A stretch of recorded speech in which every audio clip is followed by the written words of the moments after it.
con un tema que es bastante especial, principalmente porque estamos en época de vacaciones y lo que normalmente es bastante complicado determinar porque al hablar ya de un régimen de viaje de menores, es que estamos hablando ya en sí de un conflicto familiar.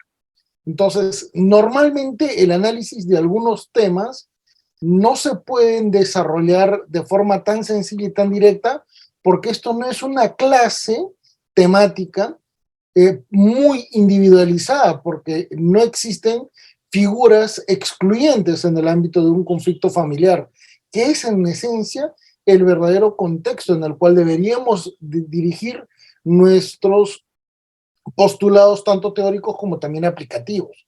Por ello, vamos a desarrollar un poco lo que significa la patria potestad para entenderla en una perspectiva mucho más contemporánea, porque recuerden que inclusive tenemos ya una reforma normativa que promulgó la tenencia compartida.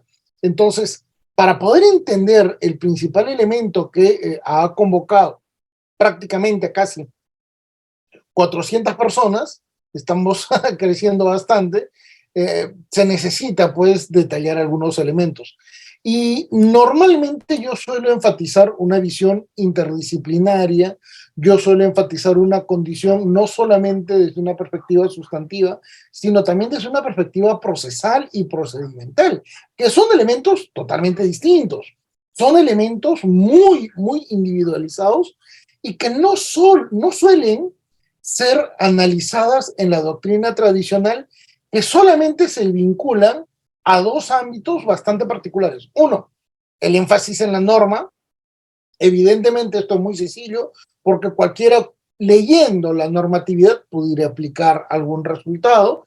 Y el segundo de ellos es respecto de las dificultades que normalmente afrontan los abogados, los magistrados y las mismas personas en situación de contradicción de posiciones, de intereses, de derechos.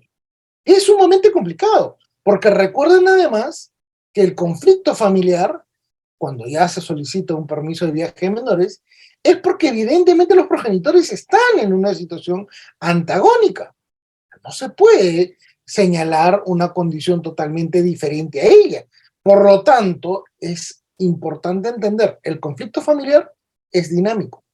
El conflicto familiar, además, puede ir creciendo como también puede ir limitándose. Y finalmente el conflicto familiar también puede variar, tanto de forma positiva como también de forma negativa. Entonces esto es sumamente interesante y no se suele tomar en cuenta, y por eso, por ejemplo, en una de las últimas publicaciones que Gaceta Jurídica me ha tenido a bien publicar, desarrollaba el contexto de la sentencia dinámica. ¿Qué significa una sentencia dinámica? Por ejemplo, en patria potestad, por ejemplo, en lo que significa permiso de viajes, es una condición que viabiliza una sentencia dinámica. Les doy un ejemplo sumamente sencillo antes de comenzar con la parte teórica. Fíjense, señores, todos los abogados litigantes que han tenido un proceso de alimentos, que han tenido un proceso de visitas, que han tenido un proceso de tenencia, eventualmente variación de tenencia, todas las modalidades que ustedes hubieran considerado, les pregunto, en esas sentencias, los jueces, miren, uno, los jueces tomaron en cuenta que los niños crecen y tomaron en cuenta que este crecimiento, por ejemplo en alimentos, involucraría la necesidad de incrementar los alimentos, por ejemplo, en forma progresiva. En cuestiones de tenencia, evidentemente si se trata de un infante o de un recién nacido, el externamiento, el pernocte en el otro domicilio del otro progenitor no son una opción tan viable, no porque sea limitado o sea prohibitivo para esos progenitores, pero evidentemente la necesidad de atender mejor al menor evita que se otorguen estos derechos al otro progenitor, que no es una condición negativa, es solamente una cuestión vinculada al desarrollo y mejor protección del menor, ¿correcto? Comodidad en términos muy sencillos. Pregunta, ¿alguna vez, segundo punto, alguna vez han visto una resolución judicial que ha determinado, por ejemplo, tenencia exclusiva a favor de un progenitor, pero un régimen de visitas que se pueda ir extendiendo en el tiempo? Por ejemplo, Régimen de visitas para el niño entre los 4 y 6 años. Los fines de semana de un horario a un horario. Los fines de semana cuando ya el niño tiene entre 6 años a 10 años. Entre 10 años a 12 años. De 12 años a 14 años. De 14 años a 18 años. ¿Alguna vez han visto esas sentencias en ese sentido? No, ¿sí o no? Los jueces, y este es un contexto no de los magistrados, este es un contexto de doctrina procesal, los magistrados tienen la perspectiva del conflicto civil que complementa, fíjense bien, el artículo número 6 del título preliminar del Código Civil con el artículo 4 del título preliminar del Código Procesal Civil, que complementa el interés para obrar y la legitimidad para obrar, para efectos de evaluar una pretensión. Al evaluar esa pretensión, evidentemente el juez se queda limitado por condiciones sustantivas y procedimentales al proceso para efectos de no generar ultrapetita, infrapetita, extrapetita. Sin embargo, con la aprobación de la Convención de Derechos del Niño de 1989, con la aprobación del Código de Niño y Adolescente en el año 2000 en el Perú, con la paulatina reforma del Código de Niño y Adolescente en los años sucesivos, es evidente que el niño o el adolescente ya es un sujeto de derechos. Y no se toma en cuenta que este sujeto de derechos no es parte procesal. Por eso es que existen estas contradicciones que suelen generar muchos inconvenientes en la parte práctica, en la parte procedimental, a magistrados, a los abogados y a las partes en situación de contradicción. Entonces, la sentencia dinámica logra justamente beneficiar a todo el contexto procesal, a todo el contexto judicial, para efectos de evitar segundos, terceros, cuartos procesos judiciales que lo único que hacen es amplificar el contexto negativo del conflicto entre progenitores en función, evidentemente, de una condición subjetiva. Esto evidentemente hace que el contexto judicial sea mucho más eficiente, evite que las partes procesales tengan mayor situación de litigiosidad y evidentemente el contexto de previsibilidad de situaciones futuras sea un elemento viable, factible, ejecutable. Prueba de ello es que esa perspectiva se denomina derecho procesal de familia, que hoy por hoy está ya bastante desarrollado en el contexto de la práctica judicial, en el contexto de la práctica fiscal, en el contexto de la práctica de la Defensoría del Pueblo, está muy vinculada a la práctica de las demunas y a los centros de emergencia mujer, y evidentemente hay una perspectiva de desarrollo muy interesante en esta nueva disciplina, pero que es muy contraria a la perspectiva tradicional de la dogmática. ¿Por qué esta visión de la perspectiva dogmática contraria a esta nueva posición? Por un elemento muy sencillo. Imaginan, creen que el contexto social peruano no ha cambiado en los últimos casi 40 años.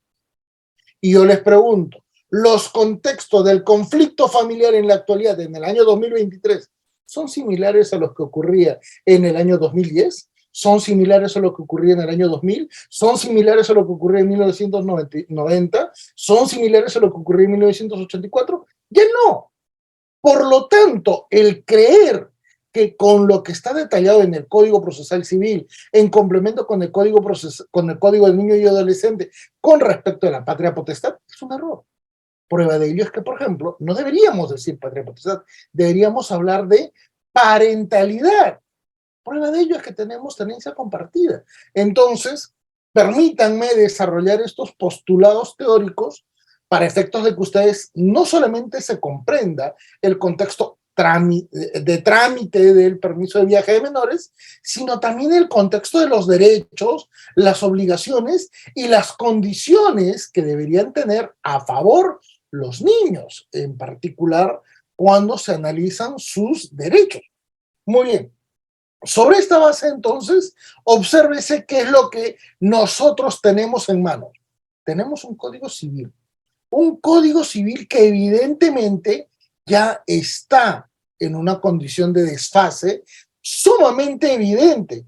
A tal nivel inclusive, señores, este Código Civil tiene algunas inconstitucionalidades con respecto de la figura del progenitor, con respecto de la figura del vínculo familiar, con respecto de la progenie.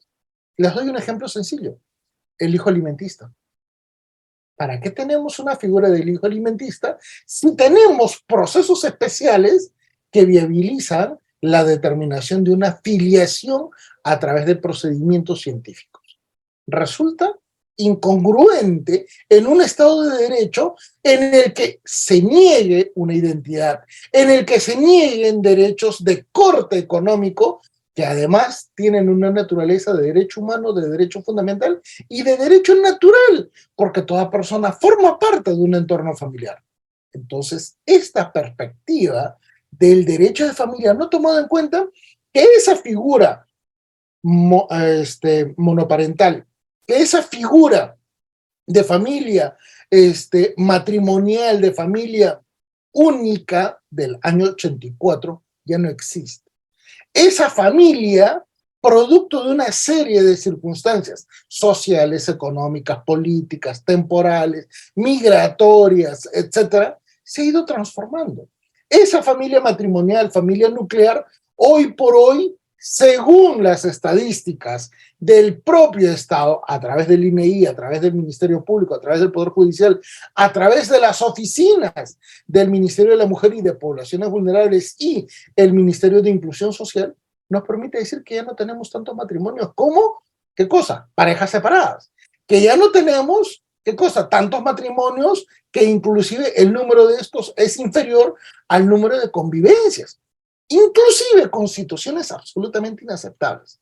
Si ustedes buscan en Google las estadísticas del INEI respecto de convivientes, se van a dar cuenta que el INEI registra la convivencia en el Perú desde los 12 años.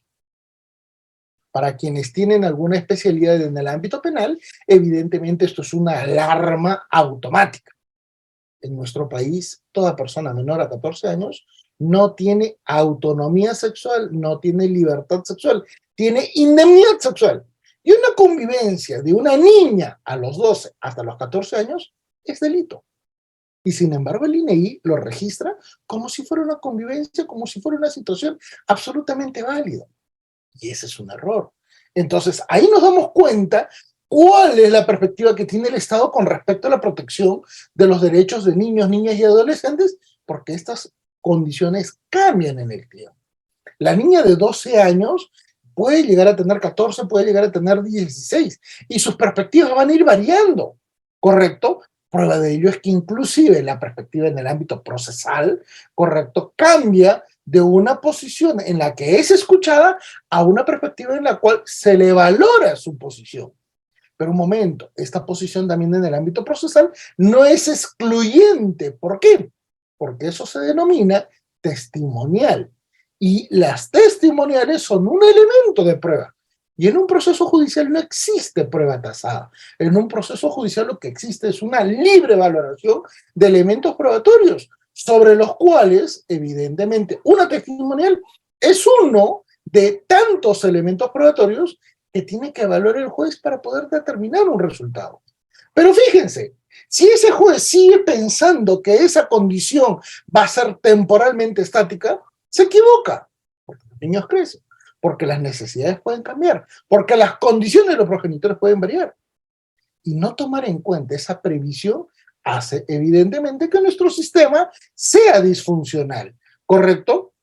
Y por eso es que cuando nosotros comenzamos a analizar todas estas perspectivas de cambio, nos vamos a dar cuenta que tenemos una serie de elementos que han ido complementándose en el proceso de evolución de nuestro derecho de familia, vinculado por factores exógenos, por factores internos, crisis sociales. Para nadie es un secreto que en casi 40 años del Código Civil, el Código nació con muchos defectos. Y les voy a mencionar el principal de ellos.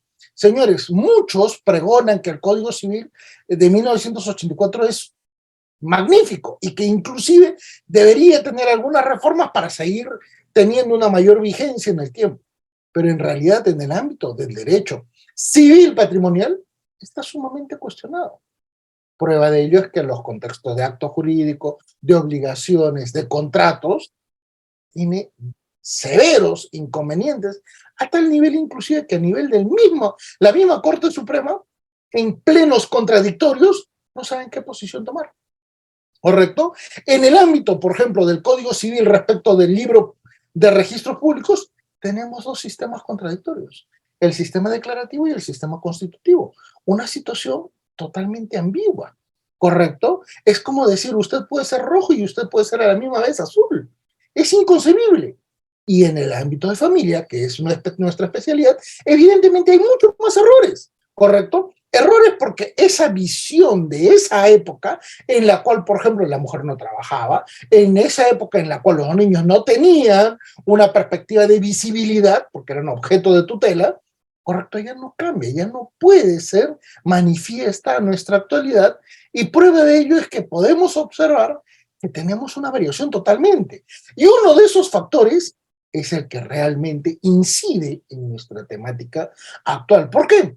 Porque al existir separaciones, porque al existir situaciones de crisis, porque al existir variaciones del tipo de familia, como por ejemplo familias divididas, familias separadas, correcto, familias temporalmente viviendo en países o ciudades diferenciadas, evidentemente van a tener, ¿qué cosa? Conflictos con respecto a la progenie, porque es natural, porque es una condición legal y porque es una condición también de naturaleza muy personal, es que cualquier progenitor quiera tener vinculación con su progenie.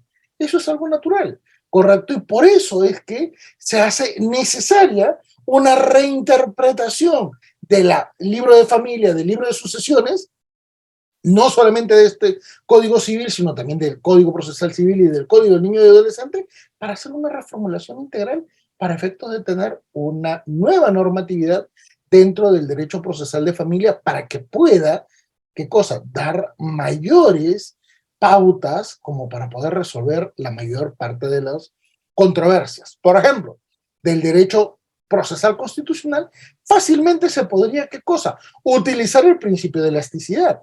Y aunque parezca increíble, ese principio de elasticidad que probablemente muchos colegas puedan cuestionarme, yo les diría, señores, eso ya está detallado. Y les voy a mencionar, Casación 4664-2010, correcto, Puno, en la parte de los considerandos y en la parte resolutiva final, establece que el principio de elasticidad, de forma implícita, porque no está textualmente, exige que los jueces actúen de forma flexible.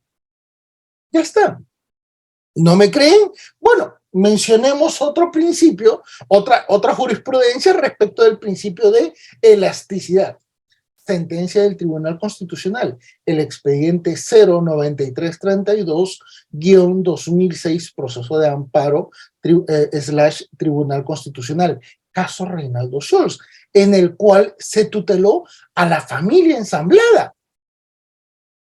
Y en este sentido, se hizo una condición elástica la interpretación de las nuevas categorías familiares que requieren ser, ¿qué cosa?, tutelados por el órgano judicial, que en este caso es el máximo intérprete de la Constitución. ¿Por qué? Porque literalmente ni en el Código Civil ni en la Constitución se establecían nuevos tipos de familia, ¿correcto? Entonces, véase que ese principio es sumamente aplicable, como también podríamos aplicar otros elementos de corte a nivel de filosofía jurídica, por ejemplo, el contexto del análisis de principios y de condiciones.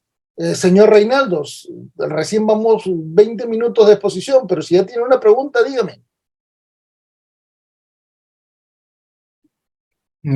Estimado Reinaldo, por favor, tener activo su cámara para darle pase. Si no, maestro, mejor sería al finalizar, ya Sí, para por eso le decía, si estamos a 20 minutos y todavía estoy en la parte de la presentación que pregunta.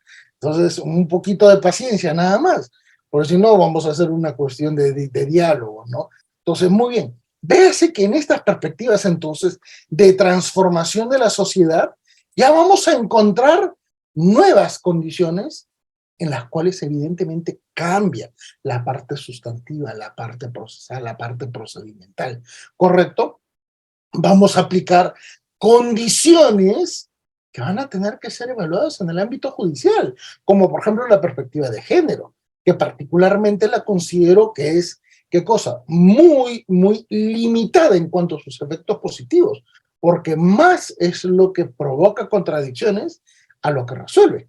El mejor ejemplo lo van a poder observar, por ejemplo, señores, en el Pleno Penal del año 2019, en el acuerdo número 9, que detalla, ¿qué cosa? Que toda situación de violencia, así haya sido mínima, tiene que ser investigada por el Ministerio Público y tiene que ser resuelta por el Poder Judicial, anulando de forma automática el principio, por ejemplo, de evaluación del Ministerio Público de hechos de materia irrelevante, que, por ejemplo, desnaturaliza el principio de debido proceso y también el principio que permite al Ministerio Público no atender algunos casos porque estos no revisten una condición jurídica significativa, principio de oportunidad. ¿Correcto? Por esto, en una perspectiva totalmente amplia, véase qué es lo que vamos a tener que evaluar cuando una familia en situación de crisis provoca inconvenientes.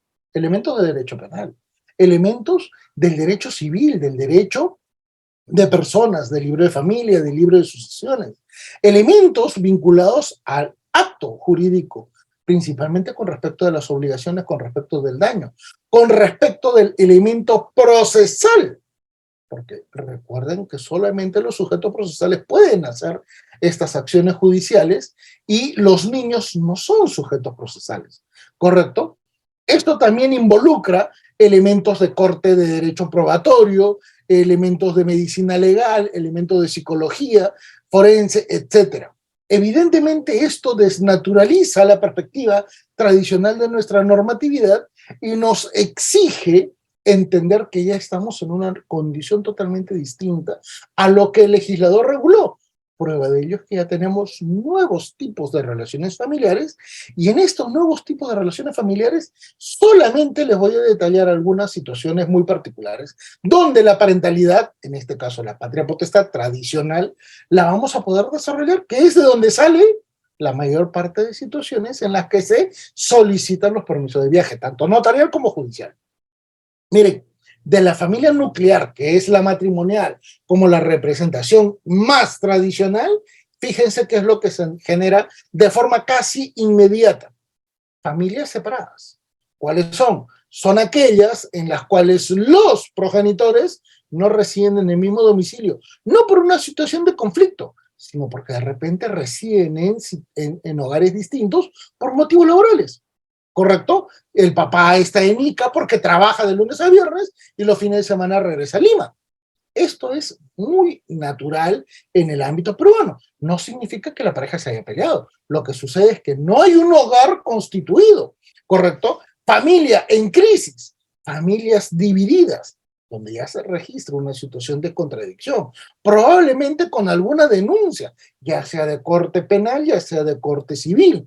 Por ejemplo, una obligación de dar alimentos, que se suelen presentar, ¿correcto? Fíjense que solamente de una situación familiar ya tenemos 4 más.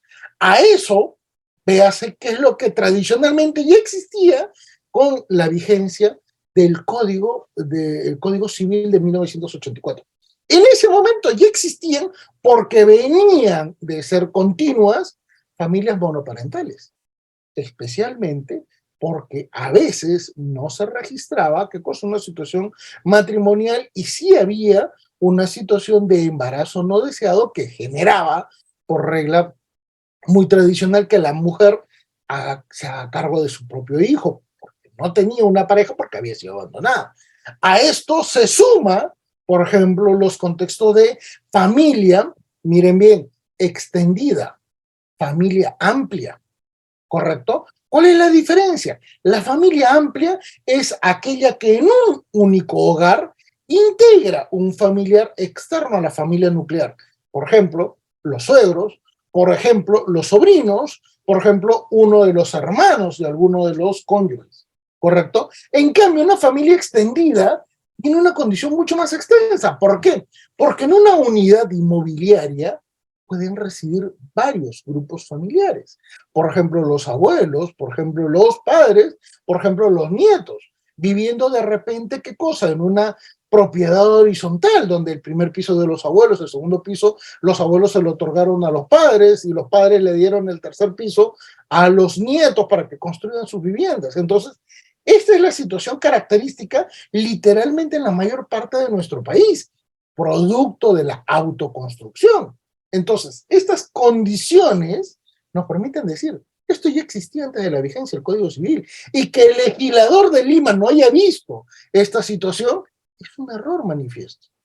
Y es un error manifiesto porque nunca hubo una política pública del Estado con respecto del desarrollo urbano, con respecto de la integración familiar, con respecto de las políticas de formación de ciudadanía. Nunca la hubo.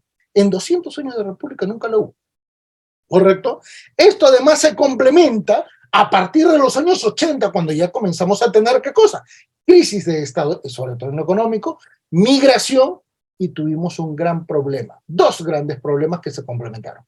Terrorismo y la crisis económica que generó una diáspora de 4 millones de peruanos.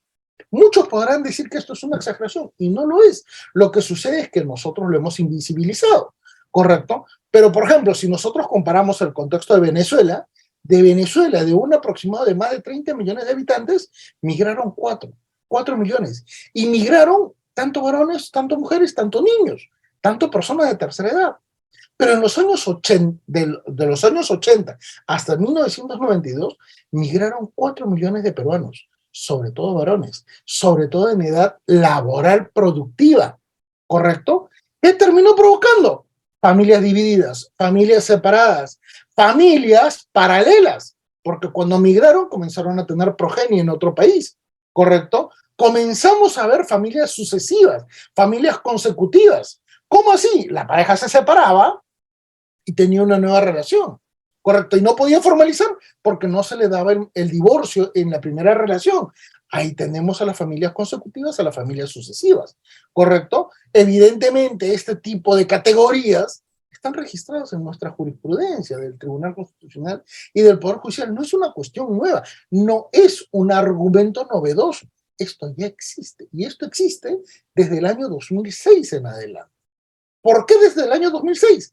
Porque entre el periodo de vigencia del niño y adolescente, código, hasta el año 2006, el Perú vivió una vorágine de interpretación de derechos humanos en el ámbito judicial. Y esa perspectiva de impregnación de derechos humanos provocó que los tratados internacionales y sobre todo la acción de la Corte Interamericana de Derechos Humanos sea muy incisiva con nuestra realidad judicial. Por eso es que se hizo común el desarrollo del derecho convencional en nuestro país. Y como se hizo común, se aplicaron los tratados de derechos humanos. Y el contexto del Código Civil, que era sumamente limitado porque era íntimo y era privado, evidentemente ya no podía ser sostenido. ¿Por qué? Porque todo contexto que afectase a un sujeto de derechos atenta contra el principio de dignidad de la persona humana y por lo tanto lo convierte en una condición de derecho público. Ahí cambia la perspectiva. Por eso es que pasamos de un derecho familia decimonónico a una constitucionalización del derecho de familia y luego a partir del año 2006 a un derecho procesal de familia. ¿Por qué es significativo esto? Porque cuando comencemos a tratar, ahora sí, ya el contexto de la patria potestad, la vamos a tener que referir no solo en una perspectiva de la dogmática tradicional, porque esto no ha cambiado, pero sí vamos a tener que reformularla para poder adaptarla a las nuevas realidades, ¿correcto? ¿Por qué? Porque, por ejemplo, cuando se aprobó el Código de 1984, Código Civil, la patria potestad era implícita con respecto de las separaciones y divorcios. Y además, la patria potestad implicaba la tenencia automática. No había división. ¿Saben cuándo se generó esa división? Literalmente 16 años después, cuando se promulgó el Código del Niño y Adolescente, donde se dividió patria potestad, donde se dividió tenencia, donde se dividió tenencia ficta, donde se dividió el régimen de visitas. Entonces, esa perspectiva tradicional es la que está limitando la función del juez. Y esa función del juez, entonces, tenemos que optimizarla, porque lamentablemente los conflictos familiares, al ser dinámicos, al ser atemporales y al ser muy consecuentes con una carga valorativa sumamente elevada, sobre todo en lo subjetivo, ¿correcto? Evidentemente va a cambiar las perspectivas. Les doy un ejemplo muy sencillo. Una pareja se separa. Yo siempre hablo los ejemplos a nivel de Caín y Abel por una cuestión bíblica para evitar qué cosa, decir, el doctor se está burlando de tales personas. No, es una cuestión tan histórica que en realidad ya los términos de Adán y Eva ya nos permite evitar este tipo de condiciones subjetivas, ¿correcto? Es una cuestión mucho más sencilla. Por eso que, por ejemplo, si vemos una separación de Adán y Eva, padres de Caín y Abel, ¿correcto? Podríamos detallar una cuestión muy sencilla. ¿Quiénes van a tener la tenencia? ¿Cómo va a ser el régimen de visitas? ¿Cómo se va a desarrollar el vínculo? ¿Correcto? La perspectiva de una separación con el Código de 1984 hasta antes de la vigencia del Código Niño y Adolescente indicaba que la mujer, aún ella hubiera sido la causante de la separación o inclusive la que hubiera provocado el divorcio. ¿Correcto? Porque así estaba arreglado. Cambia con el Código del Niño y Adolescente en el año 2000 y esta perspectiva se mejora. ¿Por qué? Porque se independiza la patria potestad de la tenencia. Pero hay un gran detalle. A partir del año 2014, ¿correcto? Principalmente por una mejor interpretación de la Convención de Derechos del Niño de 1989, se traduce mejor el concepto de parentalidad. ¿Por qué? Porque los progenitores tienen los mismos derechos. Varón y mujer, padre y madre, tienen los mismos derechos y las mismas obligaciones. Por lo tanto, establecer una condición positiva a favor de uno de ellos en contra de los derechos, evidentemente, de la parte perjudicada y sobre todo en una relación con la progenie, resultaba ¿qué cosa? Incongruente con el principio de igualdad, incongruente con el principio del debido proceso, incongruente con la garantía de tutela del interés superior del niño a favor del menor, ¿correcto? E incongruente con la resolución de un conflicto de naturaleza humana en un contexto judicial, en un contexto jurídico. ¿Por qué? Porque los conflictos familiares son sumamente subjetivos. Les doy un ejemplo sumamente sencillo. ¿Qué es lo que normalmente pasa en este tipo de separaciones? ¿Qué es lo que dice una parte a la otra parte? Ya no te voy a pasar alimentos.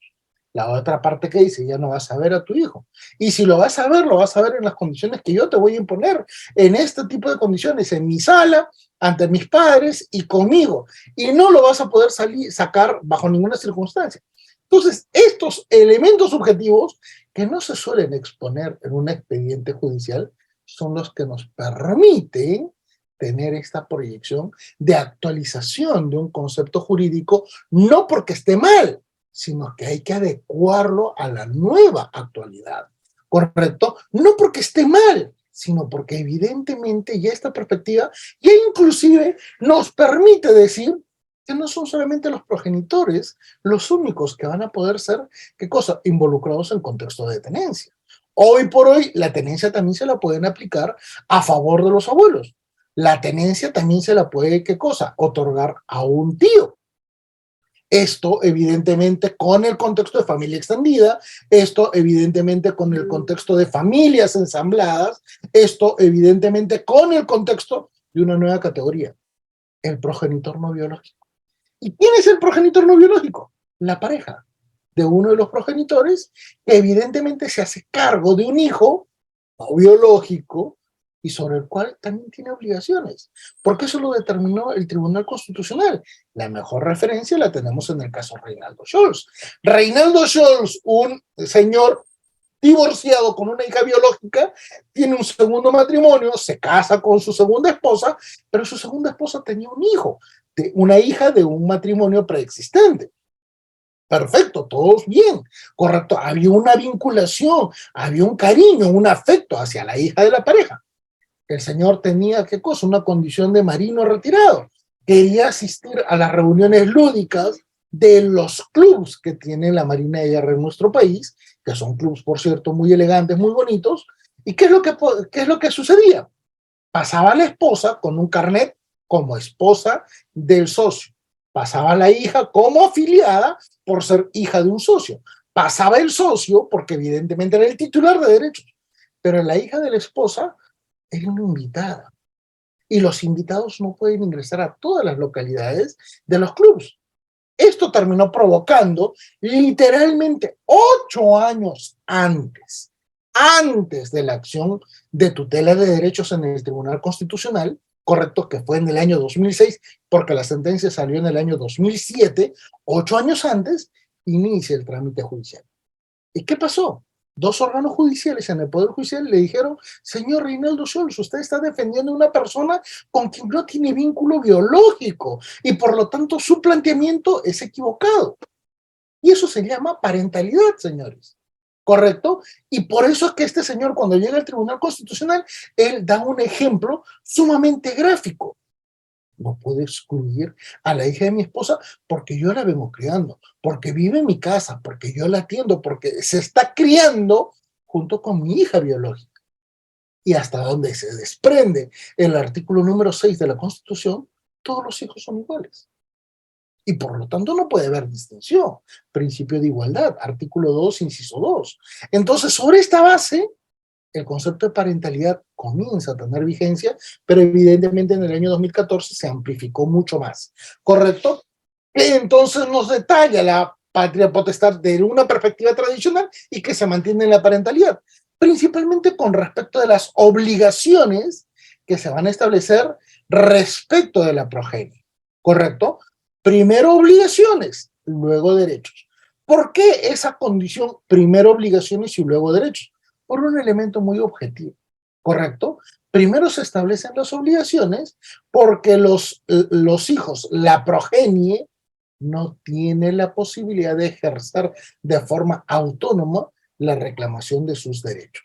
Por eso que se establecen primero obligaciones. ¿Y cuáles son los más cercanos al ámbito de la evaluación de la patria potestad? Los alimentos, la tenencia, el régimen de visitas. Y fíjese que en el contexto procesal solamente vamos a tener a quienes tienen interés para obrar y tienen legitimidad para obrar.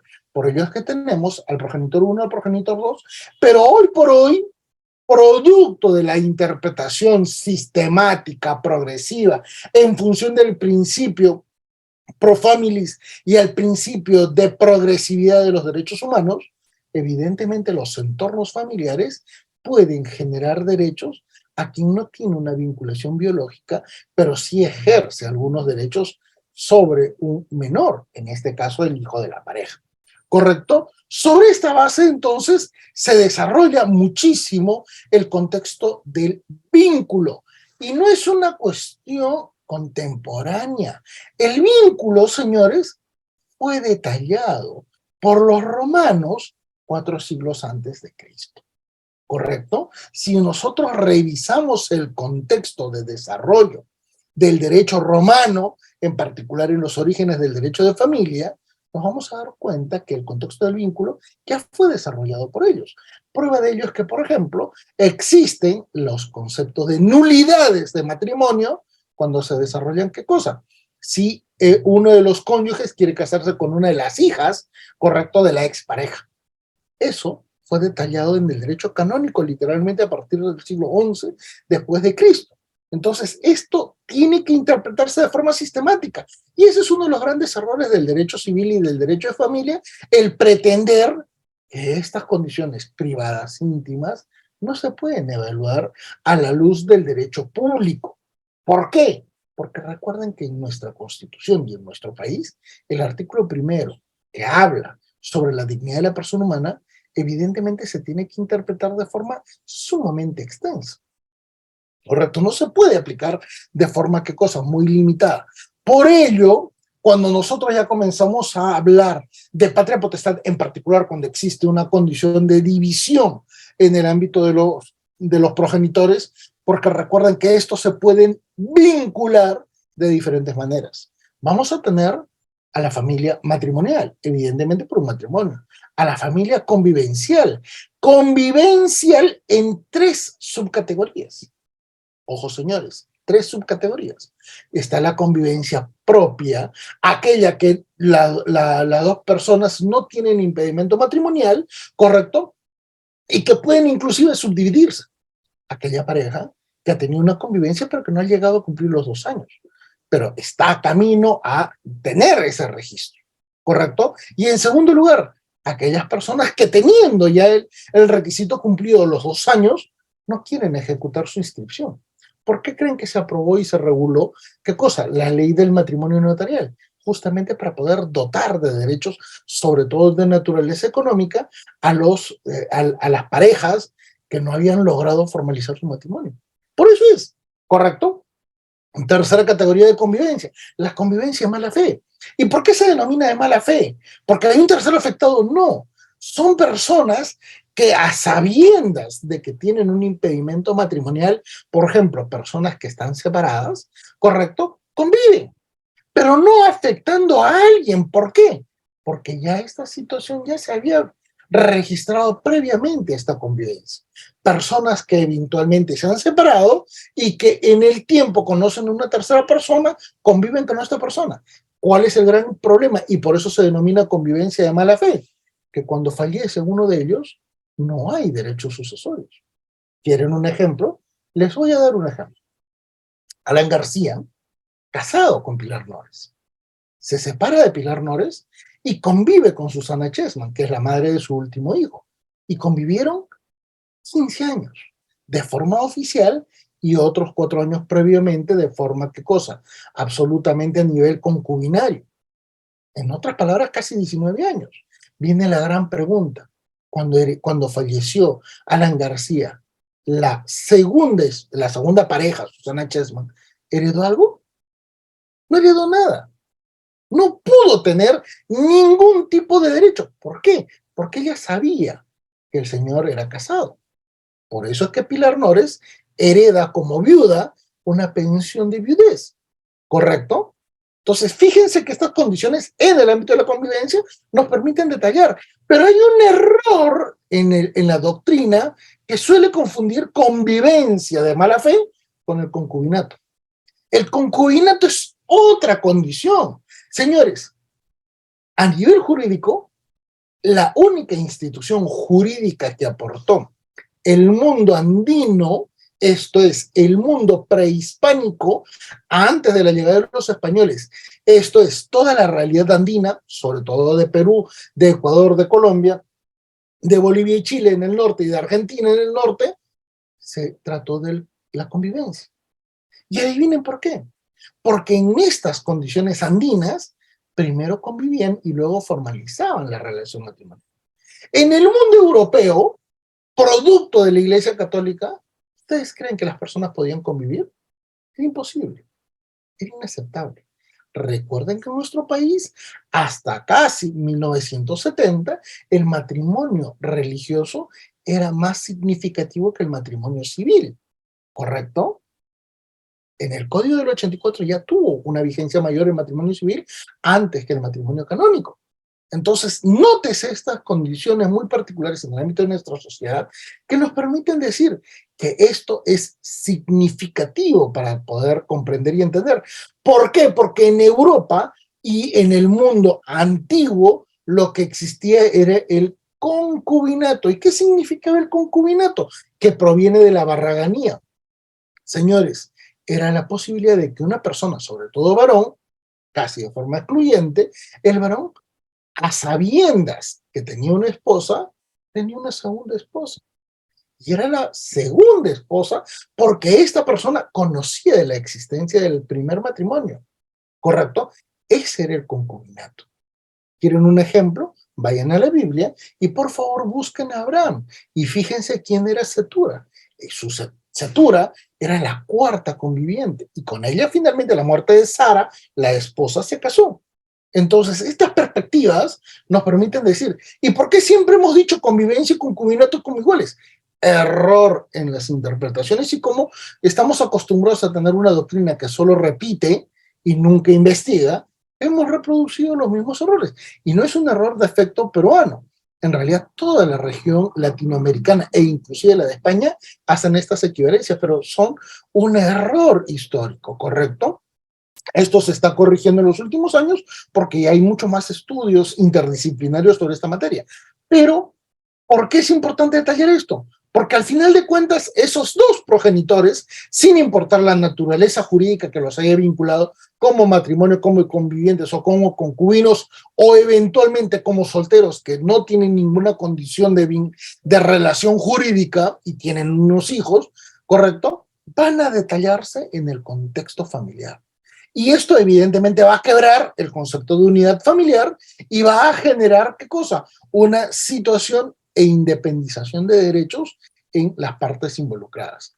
Esa perspectiva, entonces, ¿qué es lo que va a provocar? Las reglas generales. Los derechos vinculados al ámbito de la filiación, que es el principal elemento jurídico que se desprende de los progenitores con respecto de la progenie y sobre la cual vamos a registrar ¿qué cosa? La inscripción. Recuérdese que el varón tiene limitaciones en el ámbito de la inscripción de sus hijos. El mejor ejemplo es la de un productor que no puede inscribir a sus hijos porque el RENIEC le pide el dato de la madre, cuando la misma RENIEC sabe que estos niños fueron procreados con vientre de alquiler. ¿Correcto? Por eso es que tenemos el contexto de la filiación matrimonial, que se supone está basada en una condición jurídica, pero recuerden que además el artículo 362 del Código Civil, reformulado en el año 2018, que indica que el hijo de mujer casada no necesariamente es del esposo.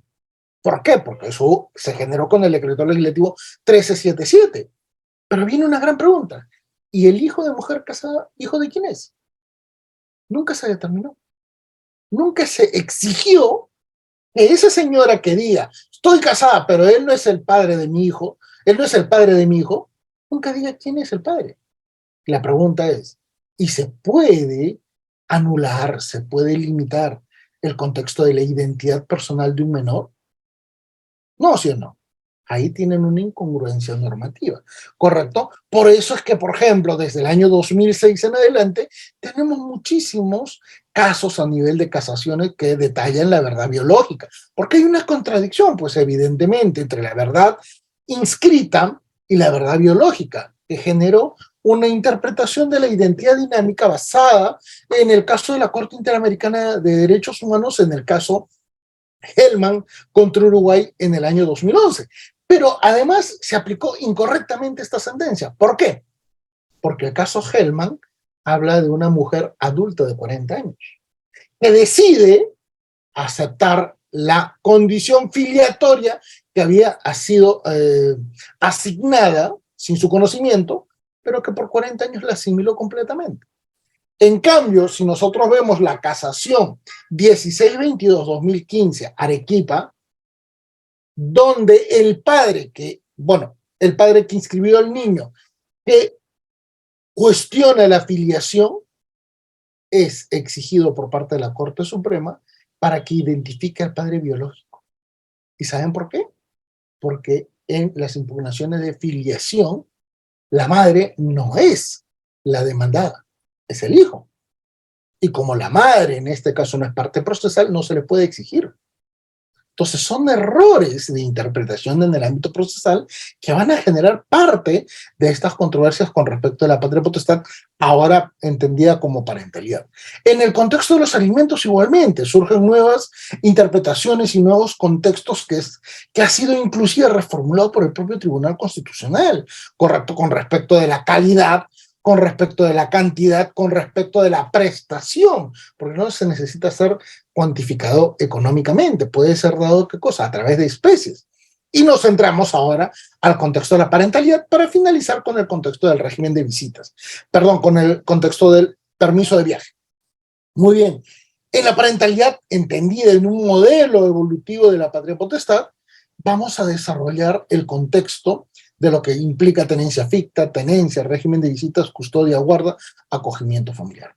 Todos estos elementos sumamente interesantes y vinculados en tres sujetos de derechos: progenitor 1, progenitor 2 y la progenie.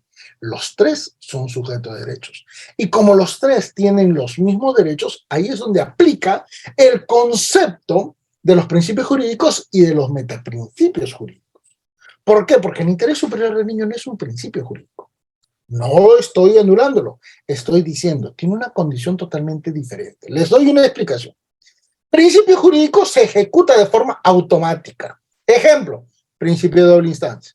¿Se necesita interpretar algo? No. Principio de gratuidad de acceso a la justicia. ¿Se necesita interpretar algo? No. Principio, por ejemplo, de inocencia. ¿Se necesita aplicar algo? No, sí o no. En cambio, el principio de dignidad, el principio de primacía de la realidad en el ámbito del derecho laboral, el principio de rehabilitación del condenado en el ámbito penal, ya son principios que exigen una mayor articulación con otros valores y con otros elementos. Ahí se van a dar cuenta que el interés superior del niño es justamente esto, un metaprincipio porque exige la intervención de otros valores, de otros elementos para poder determinar una solución viable al caso en particular. Por esto es que tenemos que hacer una condición integral, principalmente para poder, ¿qué cosa? Adaptar todo el contexto del Código Civil con respecto a lo que actualmente tenemos, ¿correcto? ¿Y por qué? Porque ya tenemos una nueva perspectiva de cambio de paradigmas. Los paradigmas han cambiado. Ya tenemos entre lo que significa maternidad subrogada, entre lo que tenemos, ¿qué cosa? Familias ensambladas, entre lo que tenemos acogimiento familiar, que evidentemente cambia toda la perspectiva tradicional a tal nivel inclusive que los padres no biológicos tienen los mismos derechos que un padre biológico, evidentemente porque tienen una vinculación con los niños. Acá tienen el caso Hellman contra Uruguay, todas estas diapositivas ustedes la van a tener. Y vean, uno de los casos más importantes que vamos a ver es el caso Fornerón e hija versus Argentina, en el cual justamente se vincula el contexto de la parentalidad. ¿Correcto? De ahí es donde proviene el uso y la determinación de estos elementos sumamente significativos que finalmente se complementa con el caso Atala Rifo, que fue una jueza chilena, lesbiana, que no pudo hacerse cargo de la patria potestad de sus hijas porque en Chile la homosexualidad en ese momento estaba prohibida. ¿Correcto? La Corte Interamericana dijo que esto era discriminatorio y le dio el derecho a esta señora de tener a sus hijas. Pero el destino hizo que el proceso tenga tanto tiempo de trámite que cuando se dio la sentencia, las tres hijas de Atala Rifo ya eran adultas. Por lo tanto, fue imposible ejecutar esa decisión judicial, ¿correcto? ¿Dónde más vamos a poder ver el contexto, por ejemplo, de vinculación, sobre todo en contextos migratorios? En el caso familia Pacheco Tineo contra Bolivia. Familia Pacheco Tineo es una familia peruana que habían sido sindicados de terrorismo. Esa sentencia fue la que le permitió a Ollanta, por ejemplo, salir a través de un habeas corpus para poder tener, ¿qué cosa? Una mejor crianza de sus tres hijos. ¿Se acuerdan cuando Ollanta y su esposa Nadine fueron detenidos? Bueno, a través de esta sentencia es que se les aplicó una condición positiva. ¿Correcto? El caso Ramírez Escobar. Esto evidentemente se vincula mucho con el contexto de los permisos de viaje. ¿Por qué? Porque el propio Estado pensó que estos niños estaban en situación de abandono y los dio en adopción internacional. Y esto evidentemente es sumamente contradictorio y nos permite entonces indicar, señores, el contexto de la patria potestad evidentemente es un factor sumamente amplio, sumamente extendido y que nos va a permitir entender un mejor método de evaluación, sobre todo porque esto se puede establecer en el ámbito prejudicial, en un contexto privado, sobre todo, por ejemplo, en el ámbito conciliatorio, como también se puede desarrollar en el ámbito judicial. Y esto va a provocar que nosotros desarrollemos el contexto de lo que implica, pues, el permiso de viaje, que es uno de los elementos que evidentemente ustedes han tenido mayor notoriedad para poder vincularse con esto.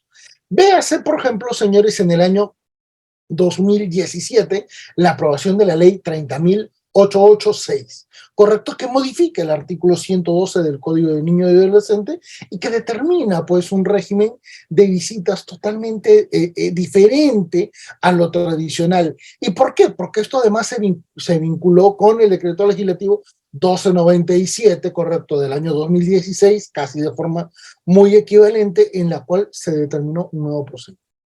¿Cómo vamos a evaluar este contexto de procedimiento para efectos del régimen de visitas? Señores, nosotros cuando tengamos una situación de crisis familiar y uno de los progenitores quiera viajar sea por vacaciones, sea por una cuestión definitiva, evidentemente los permisos son complicados. Una persona que decide emigrar para residir en otro país, evidentemente va a tener la oposición casi automática de la pareja. Y la pareja puede decir, mi hijo de repente va a tener mejores oportunidades de vida, en lo económico, en lo social, en lo académico, en lo educativo, pero no lo voy a ver. Y por eso es que no dan los permisos de viaje. Por eso es que esta autorización de viaje, entonces, tiene que complementar tres grandes elementos.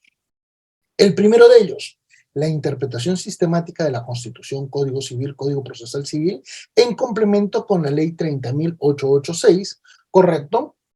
Que se complementa evidentemente con la evaluación de un conflicto, porque la sola oposición a un permiso de viaje implica una situación de conflicto y crisis. Y finalmente, señores, una condición de procedimiento que ha sido establecido por un pleno registral, ¿correcto? Un pleno registral, ¿por qué? Porque los permisos pueden inscribirse en el ámbito de la SUNAT, ¿correcto? Los permisos pueden inscribirse. Ahora, evidentemente, cuando se inscriben es porque las condiciones de movilidad van a ser amplias. Lo que normalmente se desarrolla es el contexto de las autorizaciones notariales. En términos muy extremos ya se desarrollan las autorizaciones judiciales, sobre todo cuando, por ejemplo, se genera la procrastinación de la mayoría de los progenitores que reclaman este derecho de poder movilizarse con sus hijos. Les doy ejemplos básicos. ¿Cuántas veces habrán podido observar que hay madres que evidentemente nunca tuvieron el apoyo de la expareja en la crianza de los hijos y que, bueno, cuando ya tienen algunas condiciones o de repente ya se casó por segunda vez, etcétera, cualquier circunstancia para no generar ningún tipo de limitación o alguna condición peyorativa, pero tiene la oportunidad de viajar? Imagínense, Disney, ¿correcto? Y dice, uy, permiso de viaje. Uno, no ubican al padre, suele ser inubicado. Dos, ese padre nunca dio alimento, ¿correcto? Tres, le piden, oye, mira, vamos a viajar, vamos a ir a Disney, no tengo tanta plata, vamos a estar 3, 4 días y nos regresamos. ¿Puedes darle el permiso de viaje? ¿Y qué te dicen? No. Ese tipo de circunstancias son las más frecuentes. Y adivinen, este trámite debería ser no contencioso y es declarado como no contencioso. Y sin embargo genera una pequeña litis en el ámbito judicial. Esa es una de las controversias que evidentemente exige y clama por una pronta reforma en el ámbito normativo. Por eso, cuando nosotros detallamos el contexto de los permisos de viaje, especialmente vamos a enfatizar lo que más se da, que es el permiso de viajes en el ámbito notarial. ¿Por qué? Porque hay dos tipos de permisos de viaje notarial. Uno, al extranjero, y dos, en el ámbito local o nacional. ¿Correcto? Recuerden inclusive, para quienes viven y residen en Lima, si deciden viajar al norte, por ejemplo, imaginémonos a Huacho, ¿correcto? Van a pasar por Ancón. Y en algunos casos, por cuestiones de trámite ordinario, la policía le puede pedir permiso de viaje al padre. Y el padre va a decir, no, yo me voy un fin de semana a Huacho, al castillo de Chancay. Y le van a decir, permiso, porque está saliendo de una jurisdicción donde reside el menor. Los pueden bajar. Y esto normalmente se da. En cambio, cuando viaja una mamá, no se suelen detallar estas situaciones. O lo mismo cuando sucede, quieren un fin de semana, un full day a Ica, y viven en Lima, permiso de viaje, porque es otra jurisdicción. Correcto, entonces cambia estas perspectivas en el ámbito local, pero en el ámbito a nivel de viajes al extranjero, evidentemente ya cambia esta perspectiva, ¿correcto? Por eso que estos trámites, aunque puedan generar algún tipo de inconvenientes personales, son los más apropiados y además los más empleados en el ámbito de la praxis en este tipo de circunstancias. ¿Por qué? Porque los dos progenitores acuden ante el notario. Va a depender de las categorías, va a depender de los procedimientos que establezca cada notaría, lo que eventualmente puede exigir. Por ejemplo, les voy a mencionar, hay notarías que con la sola manifestación de voluntad registrada en un documento que luego ellos la legalizan, determinan el permiso de viaje comprendiendo los días en función a la declaración de buena fe que hagan las partes que registran esto. A veces ni siquiera piden la presencia física de los menores, basta con los DNI porque están los progenitores, ¿correcto? En cambio, hay otras notarías que antes de dar el permiso notarial, los notarios exigen que se persone el menor para identificar o eventualmente constatar que se trata efectivamente del menor. Y ahí recién firman. Entonces va a depender del contexto notarial este tipo de condiciones. Ahora, ¿dónde vienen las mayores referencias negativas? Cuando comienzan las situaciones de contradicción. Entonces, las autorizaciones notariales para viaje fuera del país evidentemente exigen algunos requisitos bastante particulares. Uno, los niños no pueden viajar solos, ¿correcto? A menos que sea una situación muy excepcional, ¿correcto? Por regla general, los permisos de viaje siempre indican con qué adulto va a viajar.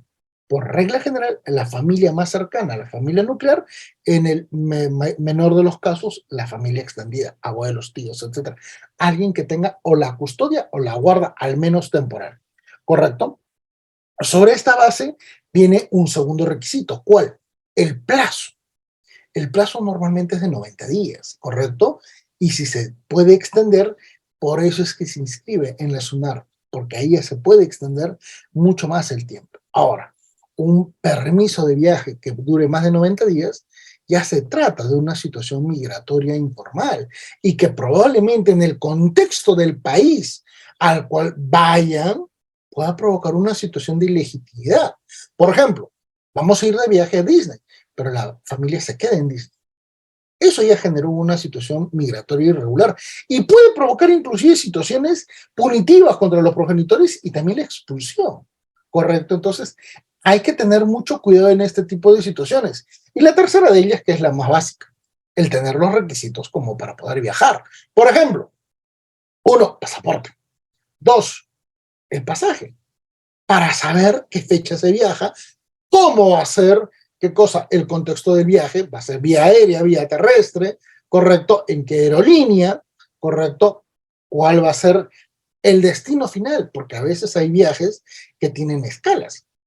Entonces, esto es sumamente importante y, por ejemplo, en el ámbito de la praxis, hemos podido observar que a veces, lamentablemente, inclusive en el aeropuerto, han tenido algunos clientes algunos problemas. ¿Por qué? Porque el permiso de viaje dice, por ejemplo, Francia o dice Alemania, pero una ciudad dice Berlín, dice Hamburgo, dice de repente París o dice Lyon, etc. Pero hacen escala en Madrid. ¿Y qué es lo que dicen las autoridades, sobre todo a nivel de la policía? Cuando a veces sospechan de alguna situación, porque bueno, a veces suelen atinar con estos resultados. Dicen, bueno, el permiso de viaje dice París, dice Lyon, dice Hamburgo, dice Berlín, pero tu ticket dice Madrid. Lo que no saben es que a veces hay, ¿qué cosa? Una cuestión de ruta y, ¿qué cosa? Una situación de trámite en Madrid, porque de ahí se aborda otro avión para el destino final. Ese es el gran problema a veces de no tener el registro de vuelos detallados. A veces es muy bueno tener a la mano, ¿qué cosa? El ticket completo en el que salen todas las rutas de viaje. Correcto, para evitar este tipo de inconvenientes, porque a veces, imagínense, una demora de 45 minutos podría provocar que pierdas el vuelo. Y muchas veces, como esto ya no responde a una condición de la agencia de viajes o de la aerolínea, los pasajeros tienen que pagar otro pasaje o de repente, ¿qué cosa? Una suma adicional para poder viabilizar su pasaje. Entonces, estas situaciones a veces es muy bueno que antes de cualquier viaje se tome una entrevista con un asesor legal que les pueda dar estos detalles, ¿correcto?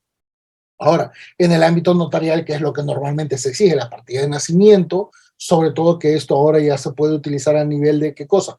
Trámite en línea, que es mucho más objetivo, las huellas dactilares, el registro a nivel de sistematización de información de datos con RENIEC, ¿correcto? En caso de que uno de los progenitores haya fallecido. no significa que se pide permiso de viaje, significa que ahí se tiene que registrar el acta de defunción del progenitor. ¿Por qué? Porque ¿a quién le vas a pedir permiso? Entonces, esto se tiene que tomar mucho en cuenta porque hay otro tipo de circunstancias, como por ejemplo, el que los progenitores estén en el extranjero, o porque migraron, o porque de repente uno de ellos está migrando y el otro progenitor no se encuentra cerca para poder dar el permiso. Era lo que tradicionalmente existía hasta antes del año 2008, cuando comenzó a regularse, ¿qué cosa? La patria potestad a favor de los abuelos. ¿Correcto? Entonces, son circunstancias que van a ir cambiando y que nos permiten decir, ya, en último extremo, vamos a hablar sobre las autorizaciones judiciales, que normalmente es competencia de los jueces especializados. Y esto entonces normalmente se da cuando uno de los progenitores se resiste o no quiere dar el permiso de viaje. Ahora, ¿siempre se da el permiso de viaje? No. Hay situaciones evidentemente muy objetivas en las cuales los jueces no pueden dar el permiso de viaje. Les doy ejemplos muy objetivos. Por ejemplo, permiso de viaje en época de pandemia. Y a veces uno de los progenitores dice, no, voy de viaje y todo lo demás. Estábamos en pandemia. Y en algunos casos los jueces decían, estás llevando a un menor a una situación de alta exposición. ¿Para qué necesitas viajar en estas circunstancias para exponer a un menor? No había sentido.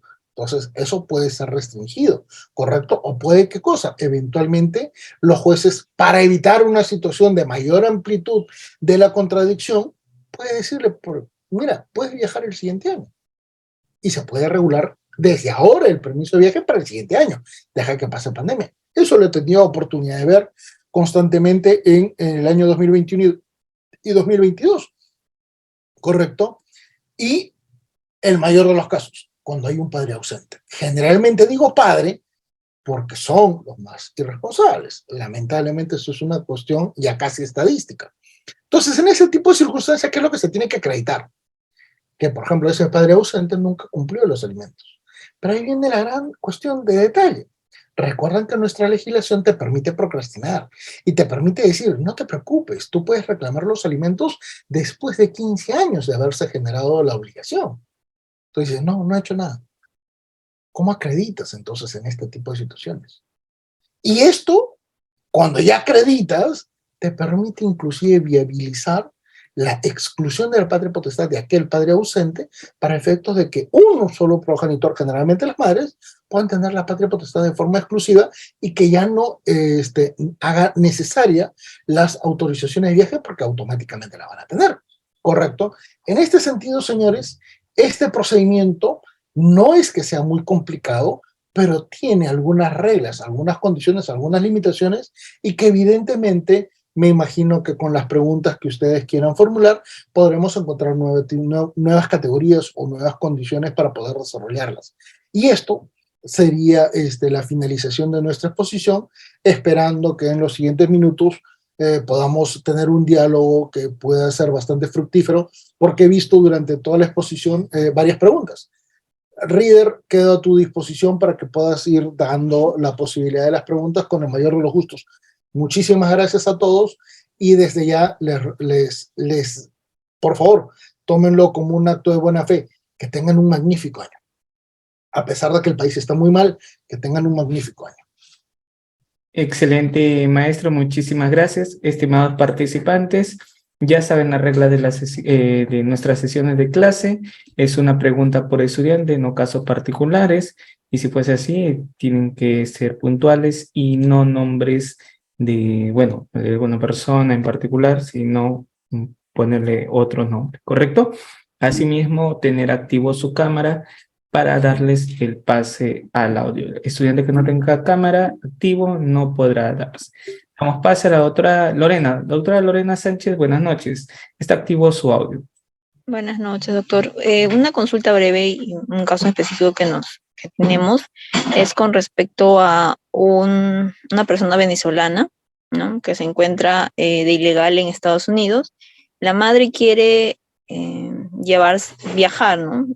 radicar en otro país, pero no se logra ubicar al padre. En este caso, ¿cómo podríamos obtener un permiso de viaje para que el menor pueda, los menores en realidad, ¿no? Puedan estar con la Pero madre? hacerte algunas preguntas solamente para efectos de dar una respuesta a tu interrogante, que es muy frecuente, sobre todo con la migración venezolana. Uno, el padre es el que no se encuentra en el Perú, pero está inubicable, ¿correcto? En Estados Unidos, en Estados Padre está en Unidos. Estados Unidos. Y solo está la mamá. Sí, la madre está en Perú. Y la mamá ingresó al país de forma irregular. No, es legal. Ya. Entonces tiene que solicitar en el consulado de Venezuela el permiso de viaje. Ok. Porque el trámite ya no es en trámite judicial peruano, es porque son ciudadanos de otro país.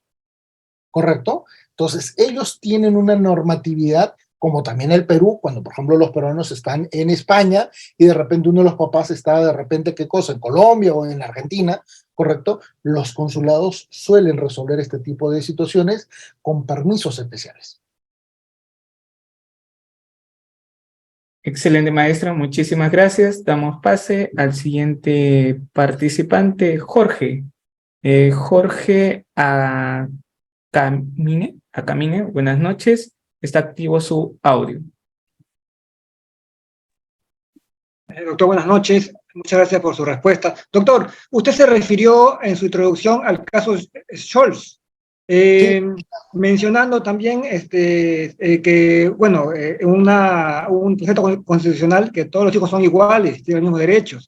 Sin embargo, doctor, en el caso Scholz, no era su hija, era una hijastra. Y me parece que jurídicamente tendría que ser hijo adoptivo o hijo natural, pero hijastro o entenado no calificaría como hijo.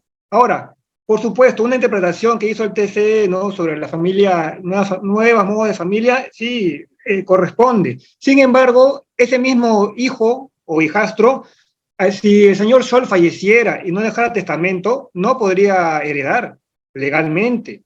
Entonces, ¿cómo para algunas circunstancias sí se atiende el tema de que el hijastro puede ocupar el lugar de un hijo, un modo de hijo, pero no para algo tan importante como el tema sucesorio? es una muy buena pregunta, pero recuerde usted, y conforme se ha expuesto en nuestra exposición, hay dos criterios elementales que deben ser complementarios. Uno de ellos, el principio por families, que en este caso le permite a Reinaldo Scholz defender los derechos de, como usted dice, su hijastra, porque finalmente viven en el círculo familiar. Y recuérdese que el Tribunal Constitucional, después de la sentencia de Reinaldo Scholz, tiene como 16 sentencias a favor de los progenitores no biológicos, ¿correcto? Inclusive cuestiones administrativas en APAFAS.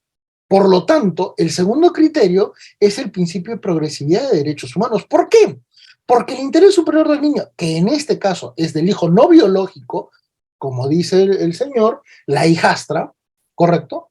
Se integra en una familia. Y al integrarse en una familia, evidentemente va a tener algunos derechos, ¿correcto? ¿Qué es lo que detalló el Tribunal Constitucional en sentencias muy actuales?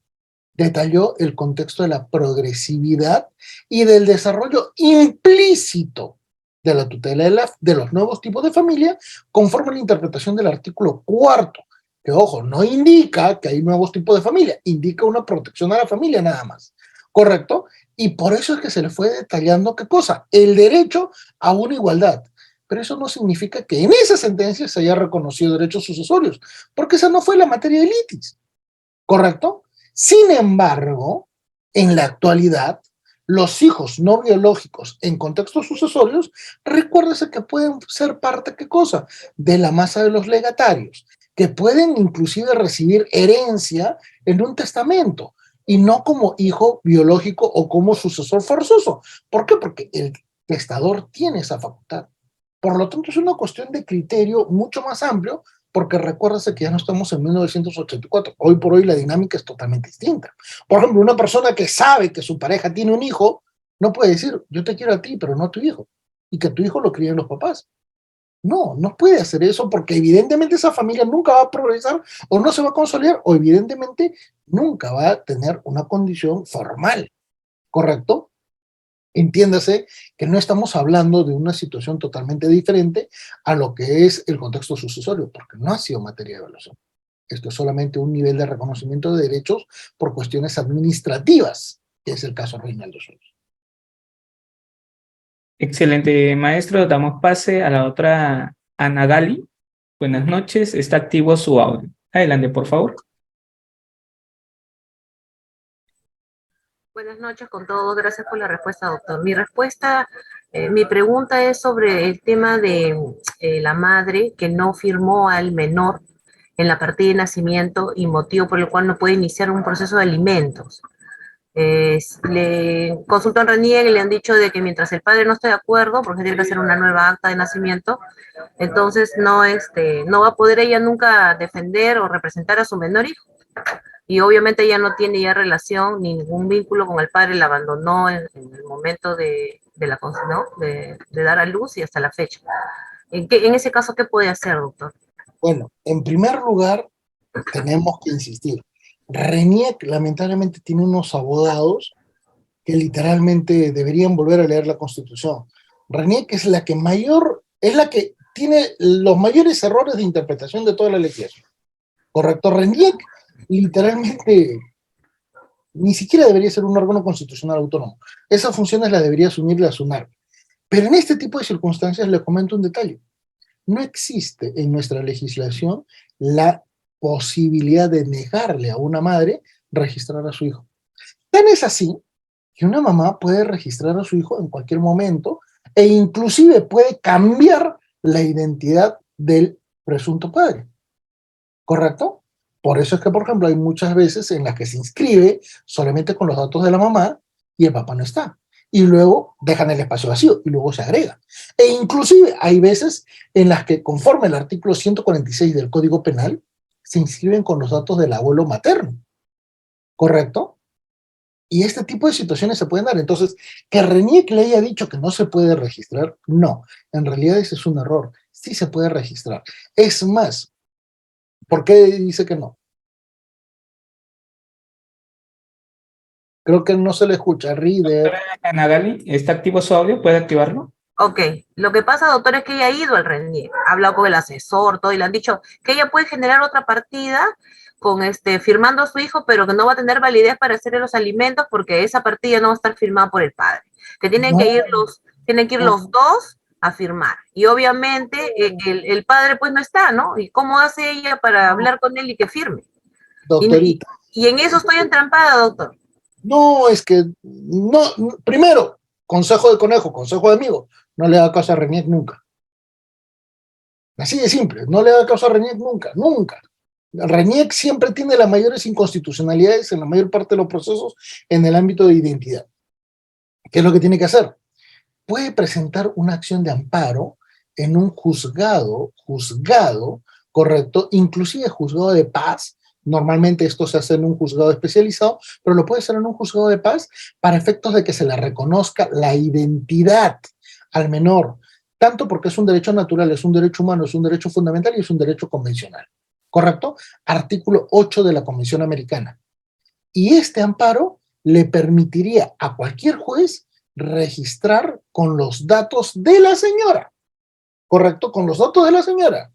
Esto es por una cuestión inclusive por trámites médicos, porque a veces el no tener identidad le impiden atenciones médicas, ¿correcto? Pero inmediatamente cuando ella tenga esa partida de nacimiento, no necesita una prueba para determinar quién es el padre. ¿Por qué? Porque conforme la nueva legislación para efectos de evaluar la filiación extramatrimonial, basta con que se plantee la demanda, la acción, ¿correcto? E inclusive se puede acumular alimentos con filiación y se procede. Tan es así que el demandado, ¿correcto? Él es el que tiene que asumir el costo económico de la prueba biológica. Y si no la quiere asumir, es determinado progenitor de forma inmediata. Por lo tanto, insisto, no le haga caso a RENIEC. ¿No? Excelente, maestro, muchísimas gracias. Damos paso a la otra Liliana. La otra Liliana, está activo su audio. Adelante, por favor. Buenas noches, doctor. Buenas noches con todos.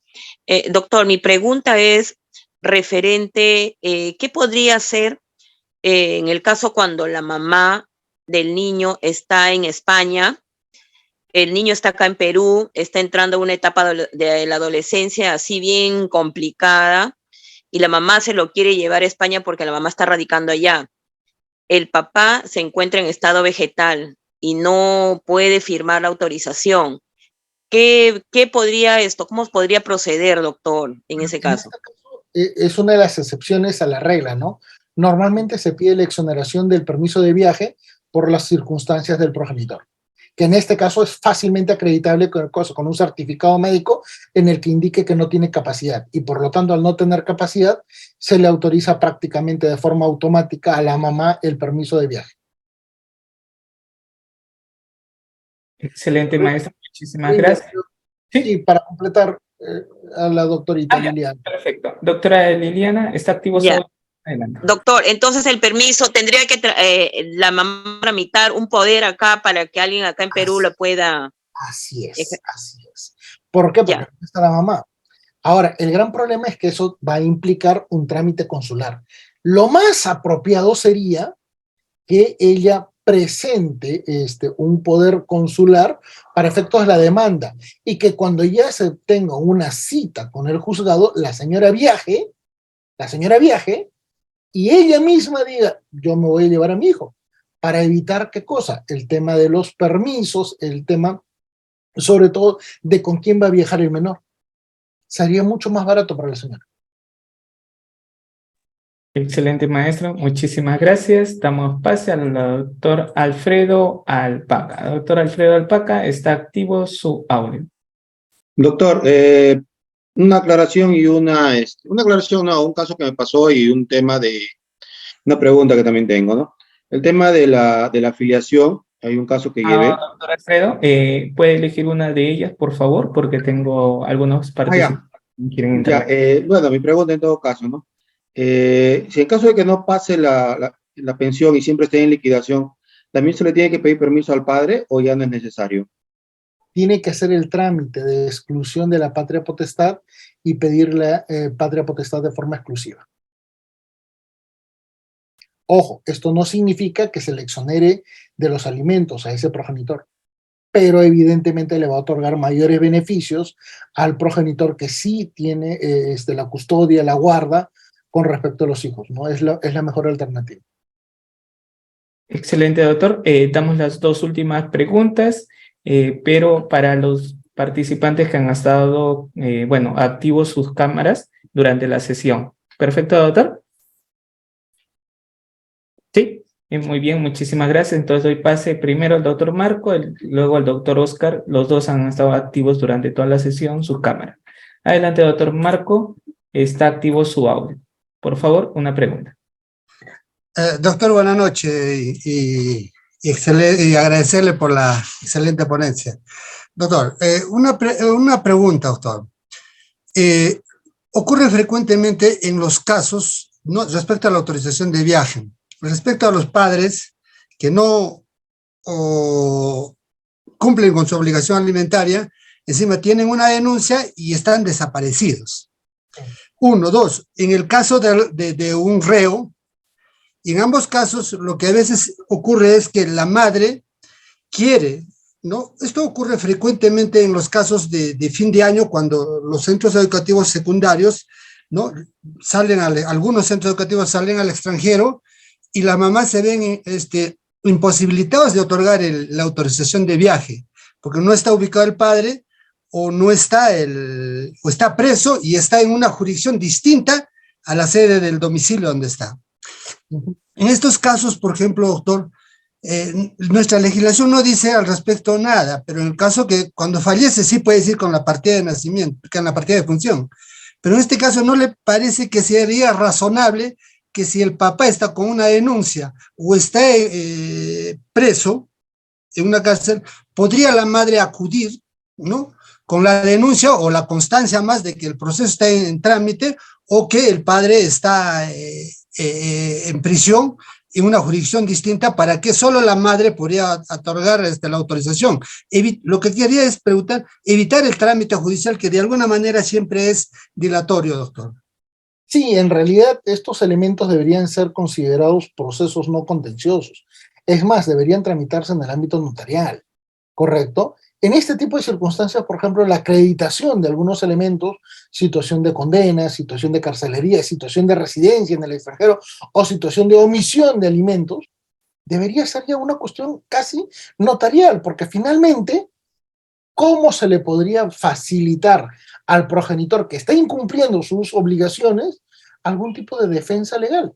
Que en este tipo de circunstancias es solamente una cuestión temporal, porque los permisos son normalmente para viajar y regresar, ¿correcto? Muy distinta y es una situación de permiso para residencia en el extranjero, que eso no lo hemos abordado.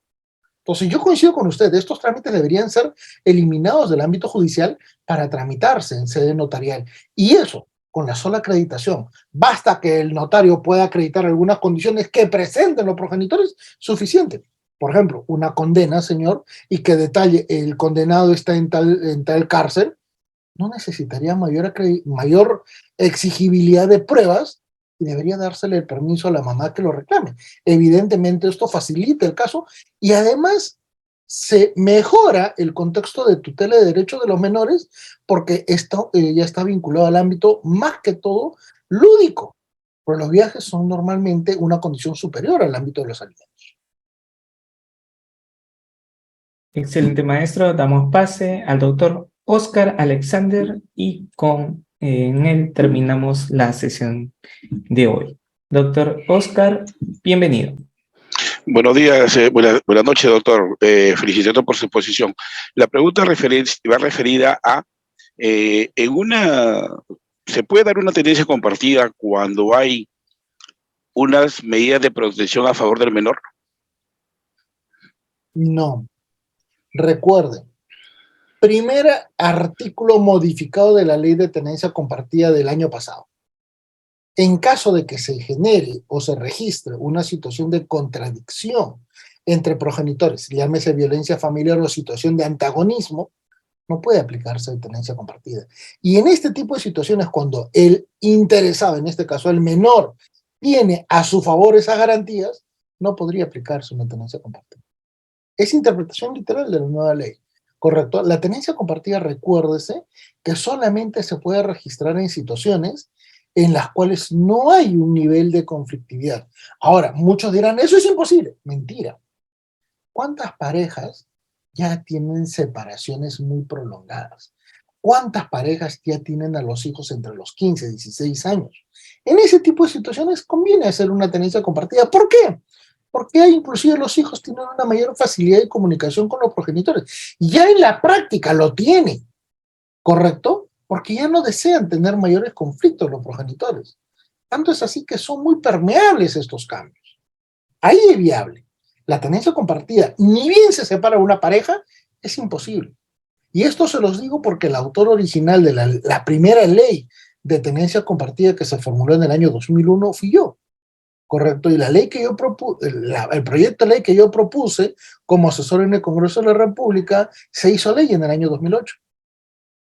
Entonces, por eso les estoy mencionando. Tengo libros sobre la materia, así que ustedes los pueden ubicar en academia.edu, en researchgate.com. Yo las publico todas, así que ahí tienen las referencias si es que alguien quiere tener un mayor conocimiento sobre la materia.